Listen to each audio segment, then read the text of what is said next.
안녕하십니까. 국민의힘 대변인 김연주입니다. 두 건에 관한 온마이크 하도록 하겠습니다.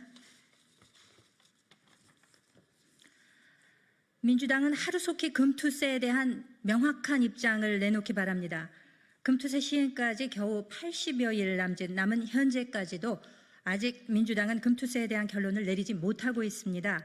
지난달 짜고 치는 고스톱인 금투세 토론회까지 열어가며 시간을 허비하더니 지난주 금요일 10월 4일에는 의총을 열어 지도부의 결정 권한을 미뤄버렸습니다.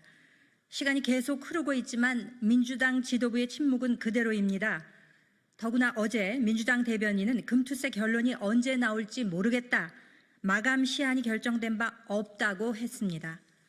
또다시 시간 끌기 작전에 들어간 것으로 보이는데 도대체 언제까지 계산기만 두드리며 정치적 득실을 따지고 있을 것입니까?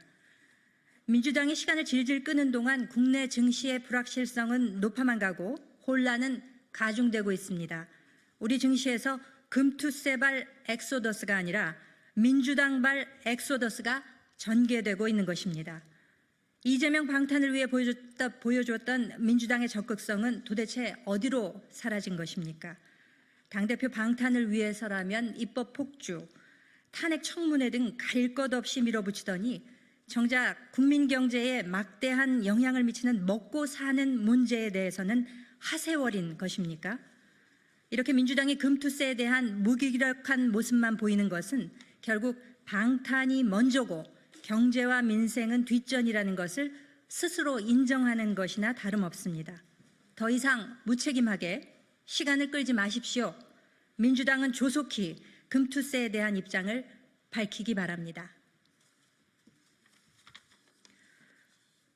북한과의 합의는 말이 좋아 합의였지 실상은 일방적 굴종 아니었습니까?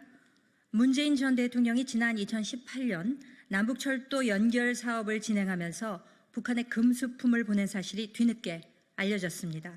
더욱이 그 반출 과정에서 UN 안전보장이사회의 승인 절차도 패싱했다고 합니다. 이는 북한의 핵 탄도미사일 도발에 대한 국제사회의 제재를 무시한 것이며 평화 유지를 위한 국제적 규범에 어긋나는 행위입니다. 더욱이 9.19 군사 합의에 따라 남북 최전방 경계초소 GP를 철수하는 과정에서 제대로 된 검증이 없었다는 사실도 확인되었습니다. 당시 현장 검증 과정에서 북한은 비협조적 태도로 일관했을 뿐만 아니라 우리 합참 검증단이 지하시설을 보려하자 물탱크라며 막아섰다고 합니다. 이와 관련해 합참에서 검증 불충분 의견서를 보고했지만 문재인 정부는 북-GP 불능화 발표에만 급급했다는 기막힌 사실도 밝혀졌습니다. 문 전 대통령은 무슨 연유로 금수품을 UN 승인 없이 북한에 보냈으며 제대로 된 검증도 없이 GP 불능화 선언을 했습니까?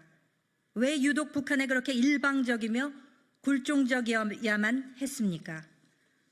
따라서 말만 번지르르 했던 합의는 사실상 폐기로 귀결되었으며 북한은 하루가 뭐다 하고 비이성적 도발을 자행하고 있습니다. 문 전 대통령은 과거의 진실을 밝혀야 합니다. 아울러 북에 건넸던 USB의 실체도 상세히 설명해 국민의 궁금증을 풀어야 할 것입니다. 이상입니다.